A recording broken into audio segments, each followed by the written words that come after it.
Great. So today I'm going to talk a little smattering of everything about why people do or don't do environmental stuff and respond to our earnest information campaigns. And so there's so many different strands of social science. So this is really an environmental psychology perspective. And I'm not actually in the School of Psychology, but most of my students are in there.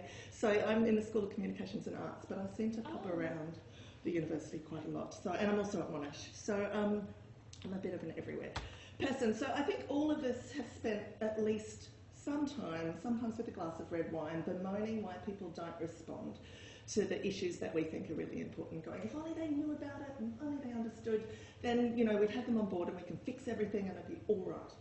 And we all experience that, even people who work in communications, but it's not that straightforward, unfortunately. So old-fashioned models of behaviour change did focus on knowledge and assumed that knowledge would lead to concern and a change in attitude, which would then lead to a change in the relevant behaviour of interest. But in practice, this doesn't happen for a few different reasons. One reason is that knowledge is only one thing that influences behaviour. There's a huge swathe of other stuff that influences behaviour. There's also more than one type of knowledge. So people might be aware about an issue, but they might not have the knowledge about what to do about that issue. So the different types of knowledge, so we call that what to do knowledge, procedural knowledge, or sometimes effectiveness knowledge. People are cognitive misers is a phrase that we often ignore a lot of information that comes across our path. So I'll talk a bit more about that and something called the backfire effect. So despite the fact our brain has enormous processing capacities, we often just don't process information. And even us as scientists, and we think we're trained to do extra deep processing compared to the rest of the community, even we take mental shortcuts a lot of the time. So often we just use values, emotions, or other little things that can help us go, oh, that'll do for that one. I won't need to think about that at all. And if I put this thing up and said, oh, Tony Abbott's just putting forward a new climate policy to Malcolm Turnbull, you wouldn't need to read that before you're going, oh, that's going to be a load of crap in your mind. Because we rate the trust of this individual on matters of climate, and most of us are going to rate that as low, even the most optimistic of us. And we're going to take that mental shortcut and not waste our time and whinge to our friend over dinner. So the other thing we have is called the backfire effect, and this is particularly relevant when people have quite strongly held beliefs. So things about anti-vaccination, religious beliefs, and climate change denial fall into this category. So all of us, when we go about the world and see information and notice some and ignore others, have what we call confirmation bias. So we not only look out for information that confirms our existing beliefs or values, but we also more likely to notice that in the first place. So if we see a paper that comes up in Nature that confirms the particular theory we're trying to focus on, we'll notice that one far more than we will potentially two others lurking around that might disagree with it. So in these situations where people have a misperception that relates to a strongly held belief, when we provide facts that counter their beliefs, that actually creates what we call cognitive dissonance. So they're quite uncomfortable cognitively with that. So what happens largely, rather than going, I must be entirely wrong, people don't like to accept that. So that what they go is, those facts must be wrong, and to wedge in my rightness, I will cling more firmly to my beliefs than ever before. So often people, after presenting facts, countering facts to people with a strong misperception, they'll actually have stronger misperceptions afterwards than before. So we need to be quite careful. So we'll talk about how to deal with that in a few other areas later. So things like information and education campaigns, they can raise awareness and knowledge, but the effect sizes in studies are often quite small. So if you run a really expensive media awareness campaign, you can get issue awareness up from, say, 30 to 40% or something like that. But again, even that awareness doesn't translate into any change necessarily, and a lot of people that we're trying to target won't notice the campaign in the first place. So knowledge is seen as a necessary but not sufficient ingredient for change. It's good to know, but it's not enough to know. So what we do in environmental psychology is think about all these other drivers of behaviour and attitudes and how we can understand them and manipulate them a little bit more. Manipulate in the best sort of possible way.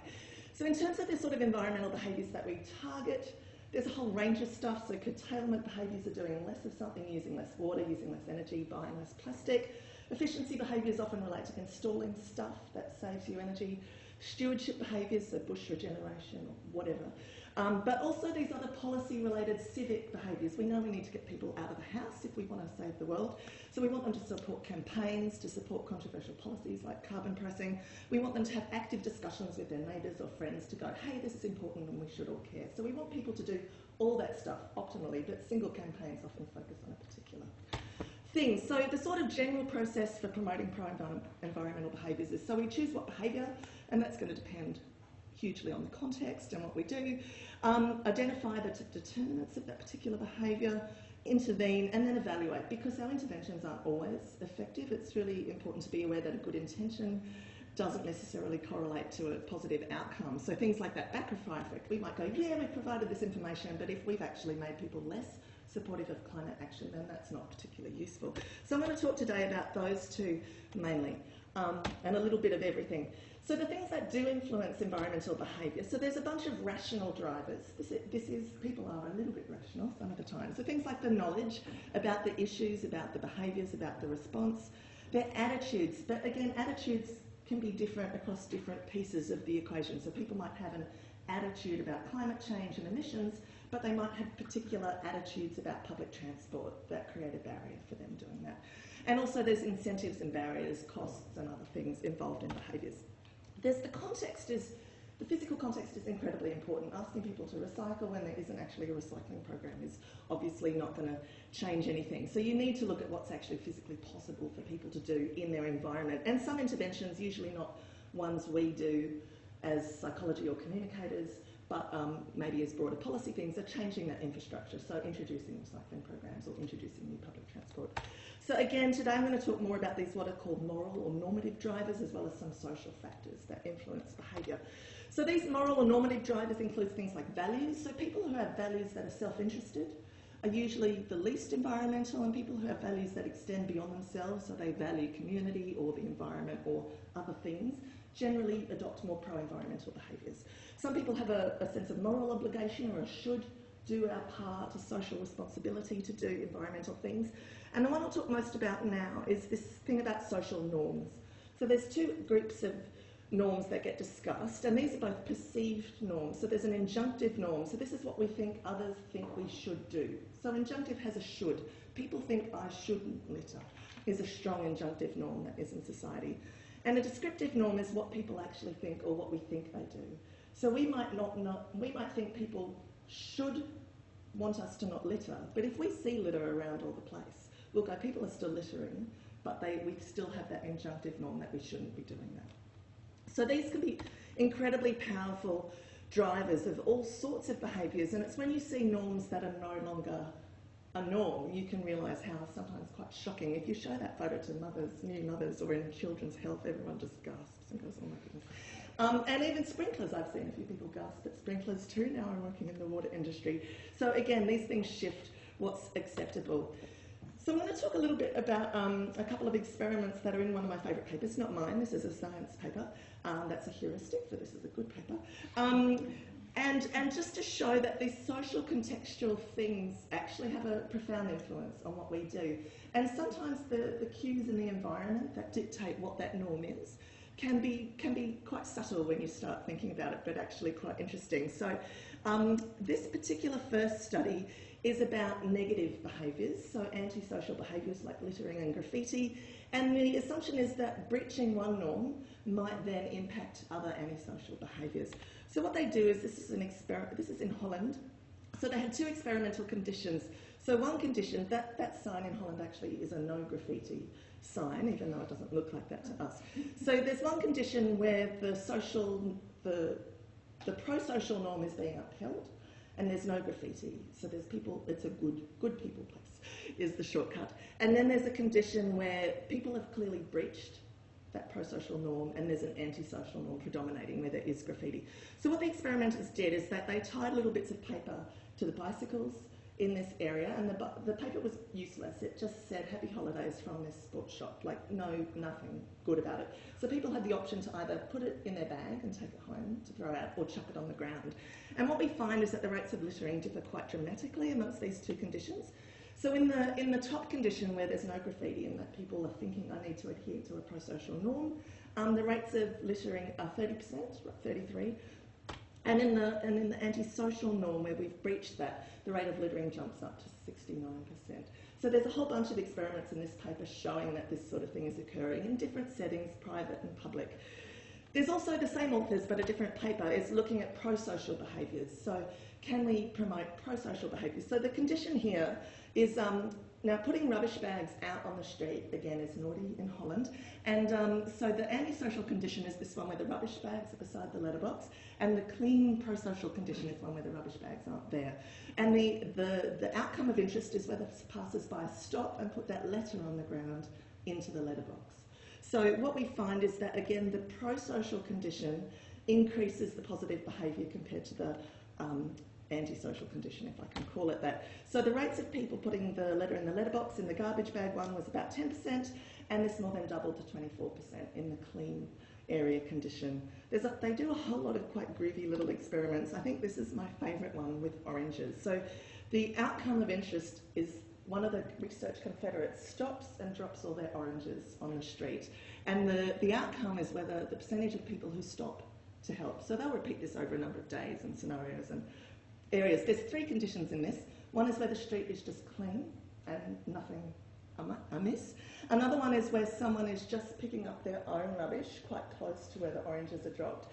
And the third condition is even more pro-social condition, where you've got this person sweeping in the background, and they're clearly not a council worker, they're a resident or a normal person, just sweeping and picking up other person's rubbish. And again, this makes a profound difference on the actual amount of pro-social behaviour. So the percentage of people picking up oranges increases from 40% in the just clean condition, 64% when there's someone picking up their litter, and more than doubles to 82% where there's someone doing a community-based active norm in that visual field of the oranges. So they feel like they're tiny little things to manipulate, but they actually can produce quite powerful changes on behaviour. So that's enough norms for the moment, but I'll come back to that in interventions. This is just a little bit about social context. This is some of our research, and when we look at environmental engagement, a lot of people just talk about whether you do a behaviour or not, but we want to look at it in a more active citizenship sort of way. So we want people to know stuff, we want people to actually care and value and have concern for the issues, and we want them to do a whole range of behaviours as well. So we did a national study looking at profiles of different who's engaged, who's not, and all sorts of different in-between groups as well. But the thing I want to mention today is about the disengaged people. So we looked at who was disengaged. So there's young males with children, people with low incomes, low education, and poor life satisfaction. And these are some really strong indicators that this group are not necessarily having the easiest of lives. They're struggling possibly with a range of everyday routines. They've got kids, they're just, they're very unsatisfied, and possibly the challenges of social disadvantage, which we know is a real barrier to getting people engaged in environmental stuff. This was related to water, I should say. It's not just water use, but a whole range of other things about supporting alternative water sources and other policies, pollution reduction behaviours that affect waterways and other things. When we look at their physical context, these are urban renters without gardens. So we know when you're renting, it's really hard to take control of your own environment. It's hard to change the showers. When you live in an apartment, it's hard to feel engaged with the garden and water and stuff. So people feel quite distanced from these other broader environmental issues. So limited opportunities to engage with people. And they've got really weak social norms. They don't think other people save water or care about saving water.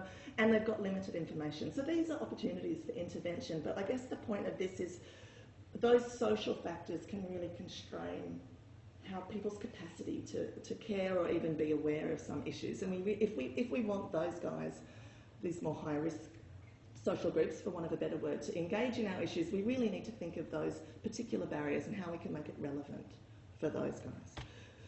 A particular author, again another paper in Science, has looked at the sort of attentional effects of experiencing poverty or other forms of scarcity. And really what this guy says is that people experiencing scarcity or poverty have a smaller, what he calls a mental budget.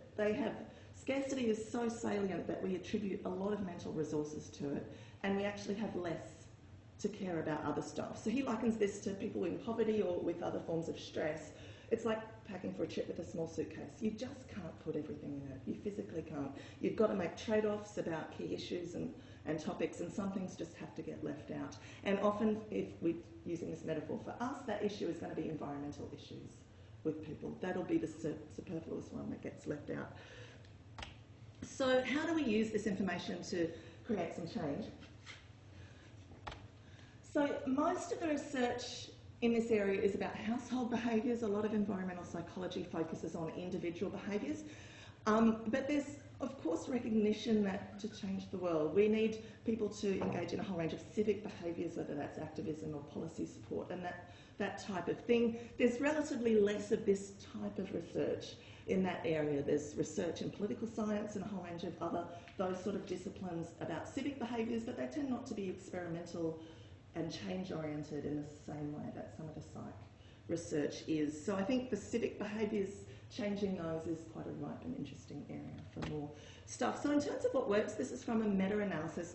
So there's a whole range of things we know that work to change behaviours. So we can set goals. So giving people a specific goal to achieve is really important. If we just say, do this general thing, you know, people won't. Social modelling is really important. That can include some of those social norms, activating those social norms for people. It can also include getting famous people to do the right thing in front of you as well, to model that behaviour is valued or positive. Reminders are really important. We know those little things before the Christmas holidays that say turn your computer off before you go on holidays actually increase the rates of people turning their computer off. All those little reminders are useful. Making it easy is clearly going to increase the uptake of positive behaviours. Information, again, can achieve some small effects, but that why information as well as the how-to information is really important. Getting commitments from people, so some more intensive programs that work with households, one where they actually communicate in a two-way sort of way rather than just a leaflet. If you get people to ask them to make a commitment, to say, will you commit to trying to reduce your energy? And people go, yes, I'll commit. Even just that physical conversation increases the likelihood that they'll then go and do a bunch of things after the phone call's finished.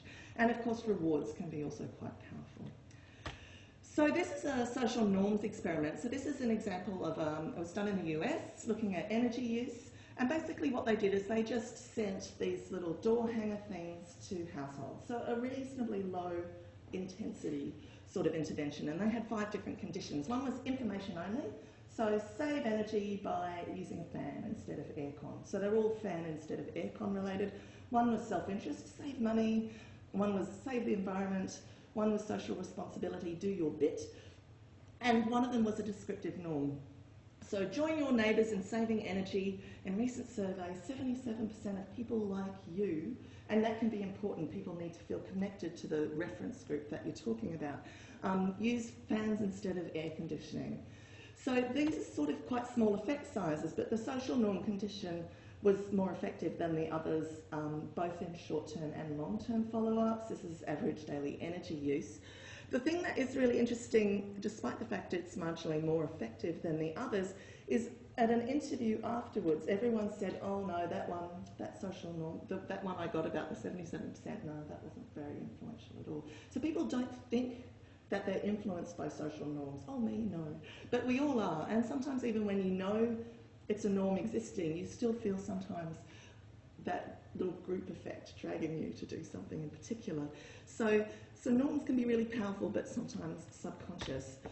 Another example of norms, there's loads of the father or grandfather of norms did a lot of work on the hotel towel effect. So most of you would have seen things in hotel rooms. Please use your towel to save the environment. So this one compared different types of interventions. So help us save energy was about 15% towel reuse. Partner with us for the environment, about 30%.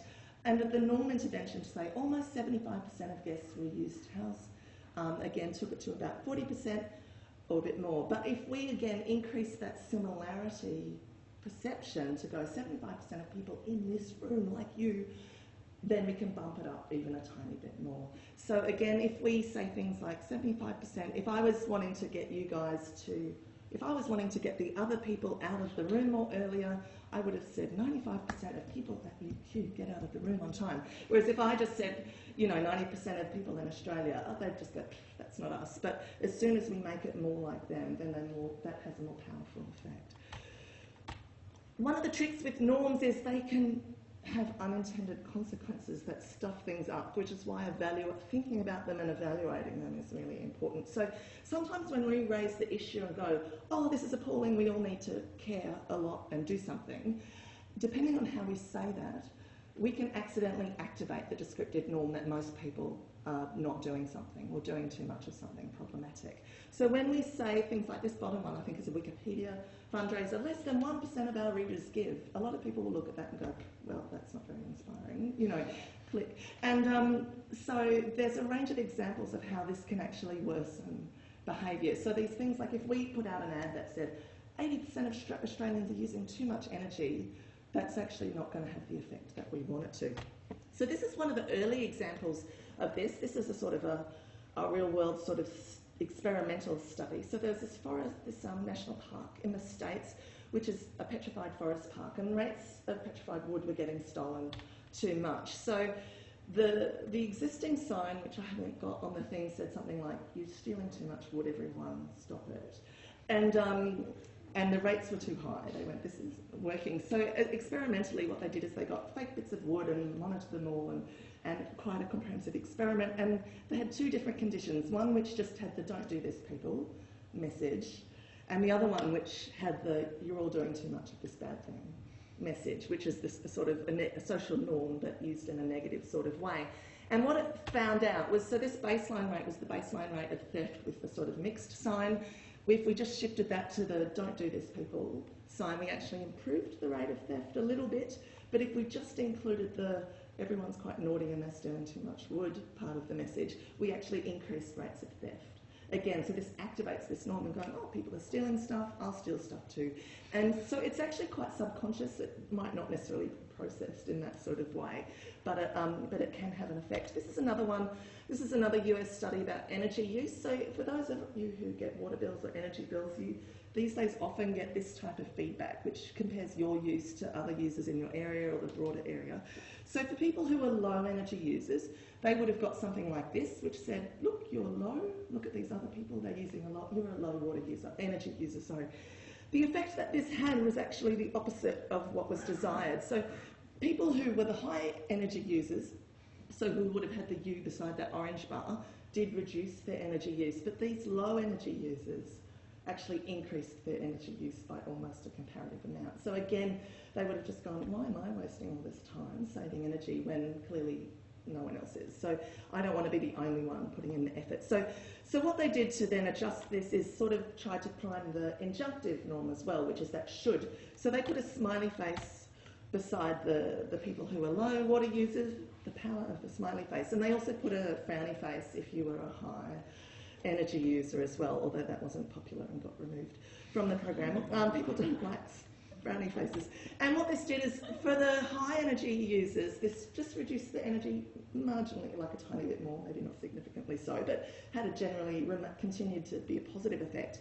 But we lost that sort of boomerang effect, is what it's called, of these low energy users. So they stayed low energy users when we had the smiley face. So again, it feels like these interventions are sort of little and almost like, that's a bit piss weak, how much is that going to help really? But they can be quite powerful. So that's why you start to see ads like this, which are, rather than saying you're all naughty, you should recycle more, say, thank you Australia, your recycling rates are wonderful, keep going, keep up the good work, and the trees love you for it. So it's very much that descriptive norm, you're all really good, and the injunctive norm of keep going is really important for us as well. So just before I finish, well, I'm not just about finished, but I am not too far, don't worry, is just a few a bit of content about how we actually construct a message about conservation. So I'll just mention a little bit about the source, the message, and the audience. But first of all, I'll talk about some, knowing the audience is hugely important for who you're talking to. So knowing their values, what they care about. Are you talking to committed environmentalists? Are you talking to climate deniers? Are you talking to people who've never thought about these issues at all in their life? And what do they care about? What's important to them? And if we can align our messages to what they think is important, they're going to be far more effective. And again, that relevance is also really important. People have this capacity to not notice or ignore or not retain anything that's not perceived as relevant. So if we can up the relevance, we can also up the message retention and its effect on longer term issues. One of the issues that a lot of ecology people talk about is it's really difficult to make conservation messages relevant when people have no experience of nature or forests or marine landscapes or whatever. So some strategies are to try and increase people's experience of nature, and then that can increase the relevance of nature-related messages. But I won't talk about that here. So message framing is one of the things we do. So when a message is framed, it's the process by which people conceptualise an issue. So this is an issue about this. This is the broader hook of the thing, that the way people orient their thinking about an issue. And how we frame a message influences how effective the message is.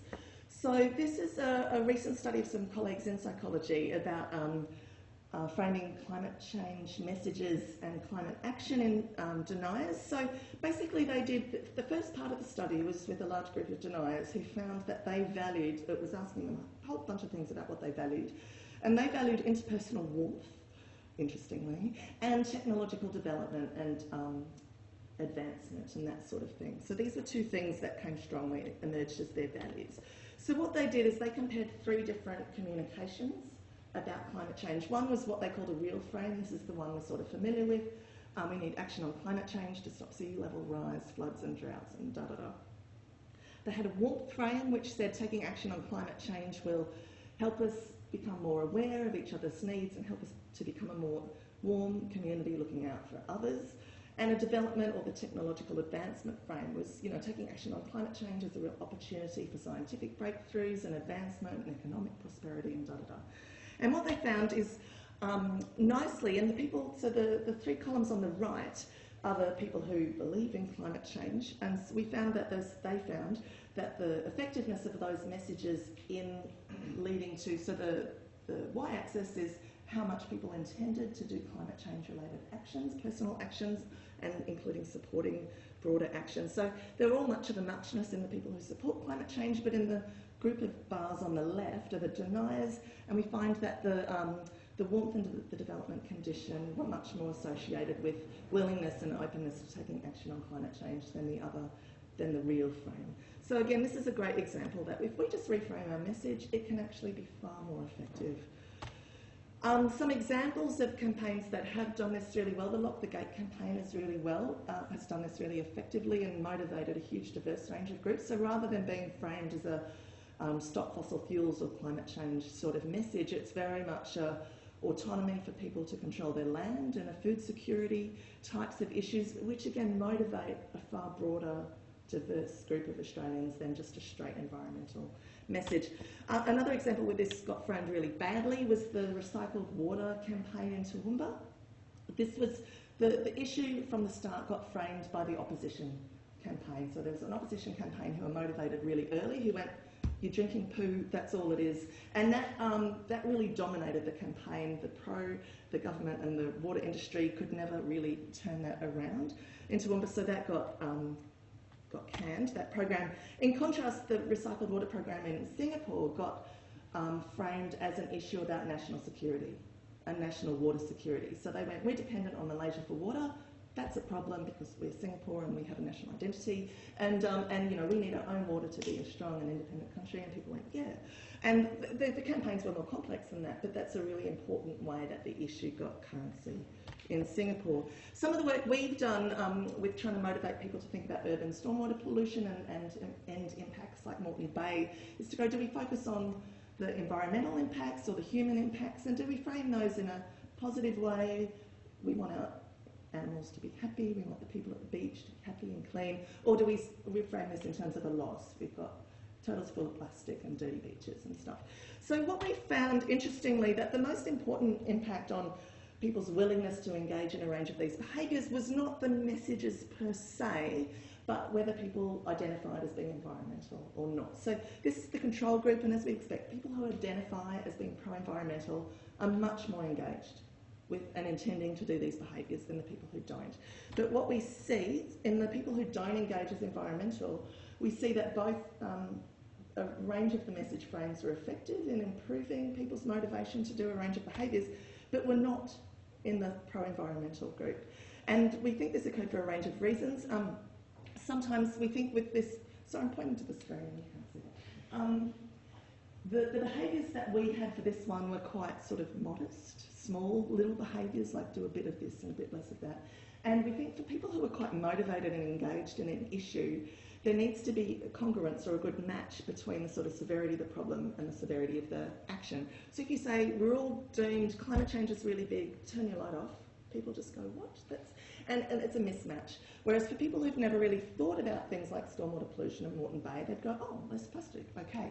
So the point of this is really to go, we need to think about who we're targeting. If we were wanting to target really engaged environmental people to get them to do something over and above, we would have failed. Whereas this was an experiment, so it's only a failure if you don't publish, I guess.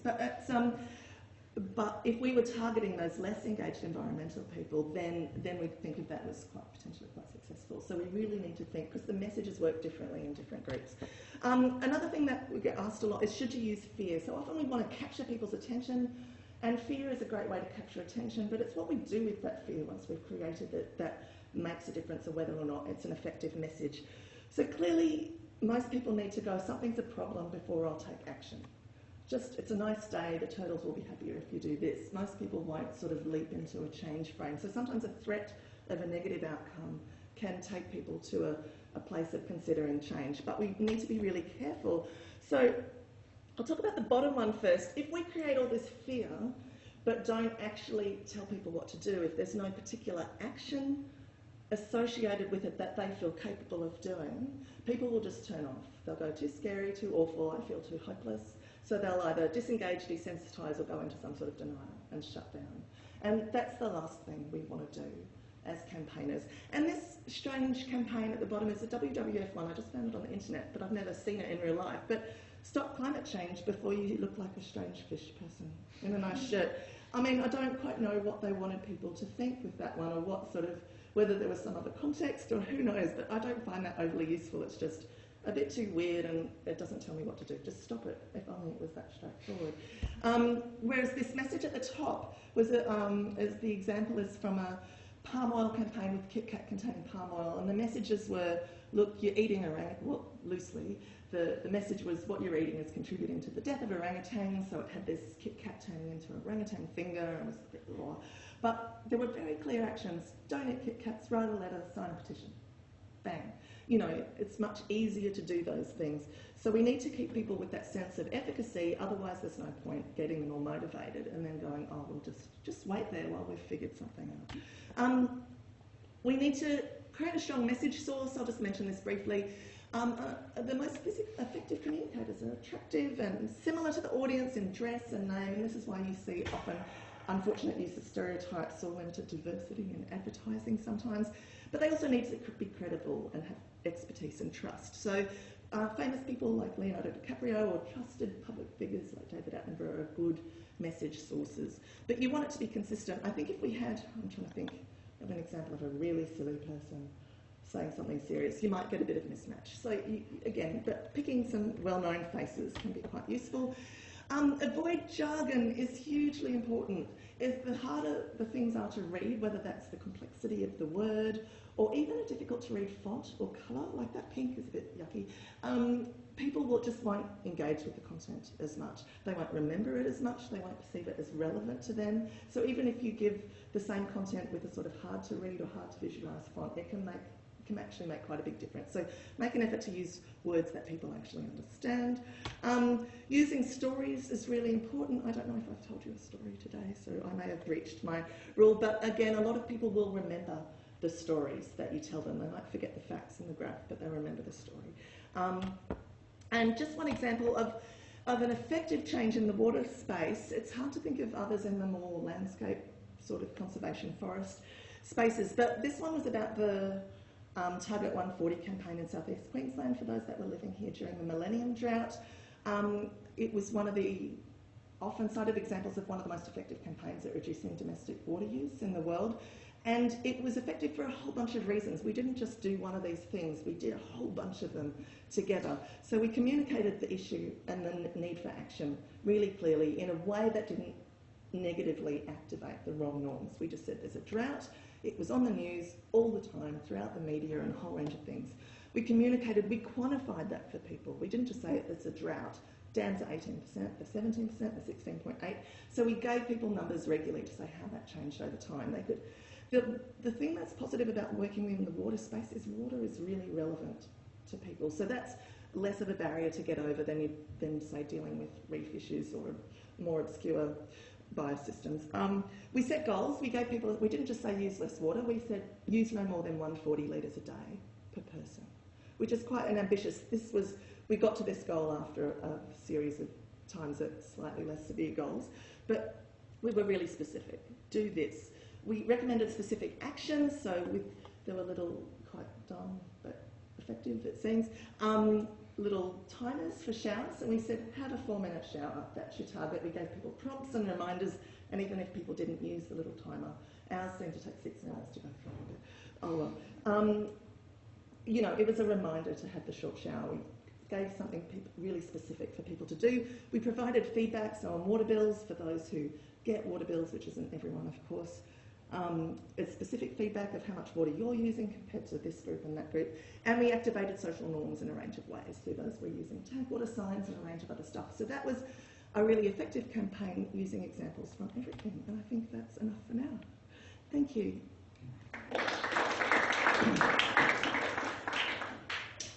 Happy to chat? Should I come over there? I have a specific question about one of the slides with the Moreton Bay example. Yeah. With the people with low environmental engagement to begin with. The graph has the ecosystem message is creating more change, was it, than the people? Yes. I need to do the final analysis of this data, so it's a bit one of those things where you go, it's a bit complicated. So because we actually had the 4 conditions, so we had people who had the ecosystem frame positively, the people with the ecosystem frame negatively. So yeah, that does look, if we group the positive and negative ecosystems together, it seems that the ecosystem frame is more effective than the people frame, which I was a bit surprised about. But if we break it into the 4 groups, it's actually a bit messier than that, so I'm still trying to figure out what it is. But I would have expected that to be the opposite. It's tricky. We've done a bunch of focus groups around the country asking them what would motivate you to get involved with stormwater and to make it sexy and to think about it, because no one thinks that stormwater pollution is sexy. But they say there's 2 things that would motivate them, which is safe family recreational stuff and doing seafood. And turtles. Everyone goes the turtle. That turtle with the plastic. So people really resonate with that. But what it does experimentally, and that's also with a small pilot sample, so we're hoping to replicate it with a broader range. But that's really interesting. So yeah. Thank you. That was really interesting. I have a question about whether or not framing these issues in different ways contributes to people being more confused about the situation. Or is that just about you not targeting your audience correctly through the right kind of media? It's a bit of both. So I guess there is going to be an element in the community that is confused, and it's possible what's driving that confusion could be competing messages. I suspect the pro versus the anti, like in the context of climate, the climate change denial versus the scientific frame are going to cause the biggest confusion. Than just it'll have these diverse benefits action on climate change. But I think but consistency of message is also really important. So I guess my response to that is I've not seen a paper which adequately addresses the confused population sort of target group. It's usually most of the research tries to target people at a particular end of the spectrum, so the antis or the pros, or people who know something but who are on board mentally but haven't been able to do a behaviour yet. They're the sort of targets. So I'm not seeing any that specifically addresses people being confused. Yeah, because maybe that goes on to, like you were saying, with the pro and the anti-climate change, and then people are getting these mixed messages and like, this person says it's not a big deal, this person says it is a big deal, so yeah. And I guess the aspirational target, which is maybe too aspirational for the short term, given we've got an election, is something like littering is apolitical. We all think that you shouldn't litter. Some people think it because it looks ugly and not very nice. Aesthetic, so there's aesthetic reasons, there's There's possibly some health reasons, depending on the litter that you're talking about, but there's also a huge range of environmental reasons. But that confusion doesn't make us litter more, it just means we'll pick up a naughty friend for different reasons for it. So it would be great if climate change could get into the same space where everyone thinks it's important to do. Some people are motivated more by technology and some people by the turtles, but we can just take it beyond that degree of confusion. But it's a more complex story, obviously. Rubbish, people can see rubbish, they get it. They get water out of the tap, they get rubbish on the ground. Other things they can't see is clearly much harder to create that visual relevance. Yeah. Oh, thanks for the talk, Angela. It was awesome. Yeah. Just wondering, those mechanisms that you use to define identity and then to sort of target identity. Yep. How cross-cultural are they, particularly in the context of poverty? Yeah, that's really. Do you mean cross-cultural poverty in Australia, No. or internationally? Yeah. Yeah, there's going to be, I think, a whole range of other issues that are going to, like technological advancement might. So I'm just thinking somewhere like Indonesia, where you've still got quite a spread of wealth. So you've still got some extreme wealth and a lot of still poverty and poor access to hygiene and stuff. So I think in those areas, again, you might pick values that are going to be things like protecting the house from flooding, or, so again, you pick what's relevant to that group. What I sometimes suspect, though, is that climate change denial is a Western issue, like it's an issue of rich Western democracies. You don't see it. I mean, I've done a bit of work in Indo, but not for years and years, but you don't see that sort of denial push being such an issue there as you do here and in the States. And whether that's because there's more overt, like there's the impacts of climate are more present or more close to being eventuated, sorry, I've lost my word, or whether, again, there's daily needs, like, again, poverty, housing, toilets, clean water, are just part of that agenda, so getting those into a conversation is less, take stuff for granted less, maybe. But you would have to adapt, that was an Australian, or was it Australian and a US audience? I'm not sure, so that wasn't my particular study, but you would want to make that, if you were making it a campaign, you would want to assess the values in the audience you were particularly targeting. So then are those values assessment tools, though, are those tools cross-cultural? I'm not You'd expect them with an English language audience. Usually a lot of those tools that assess things like the universal values, so across European countries, across, say, US, Australia and England, you would probably want to adapt them if you're working in, say, China or Indonesia. There's ways to make them context-specific. Yeah, a lot of depending on those, I'm trying to think of the particular questionnaire they used, whether they developed their own, but you would probably, some questionnaires have a lot of research about their cross-cultural adaptation and translating and making sure they're valid across different settings. Others don't have that research. So I guess it's about either picking a tool that does have some cross-cultural validation, or having to do, if that was an important thing for you, to maybe do some validation as part of that. And that could be it could be as small as getting people to run a series of focus groups to go, no, we think that's dumb. That doesn't make any sense to us, in which case you go, shit, I've got to change it. Or to get, again, you could do it more comprehensively and statistically, but yeah, so there's a way. It's always good to make sure things match culturally, because there's nothing worse than getting to the end of the study and when everyone thought this question was dumb, so they didn't answer it properly. And that's the whole measurement issue in social science about getting your questions right. Thank you. No worries. Other questions? Anything? The underlying values you talk about, people make their decisions based on, how flexible are those to change, or how set are they in people? Yeah, I've not seen, most of my work hasn't focused on values, so I'm probably not as familiar with that literature as some of the other ones. There are definitely, is some research that tries to shift it. Probably identity, which overlaps with values a little bit, is something that we try and modify. So we might measure someone's universal values, which generally are less susceptible to ebbs and flows, so they can be quite persistent. But that doesn't mean we can't quite poke some bits of them a little bit more. So there's one particular theory a colleague is working on called spillover theory, which is about if you get people to do one little behaviour, can you use that to make them do a bigger behaviour? So a lot of people do things not because they're environmental, but because they want to save money or they've just been told to turn the tap off when you brush your teeth. They don't think about being a water saver. They just do it because it's what you do. Or littering, they don't think of themselves. So what you can do is to go, oh, you've done this really good thing. That means you're an environmental person. And they go, oh, you know, this is all subconscious. That the theory is that you can sort of prod an environmental identity by drawing attention to stuff that people are already doing. And by doing that, you can lead them to do other pro-environmental things. But that, at this stage, that's reasonably theoretical. There's not a lot of empirical data that supports that happening. And of course, the concern is in that area is that negative spillover can be an issue. So do people sign a petition and go, I've aced this environmental stuff, I don't need to do anything else.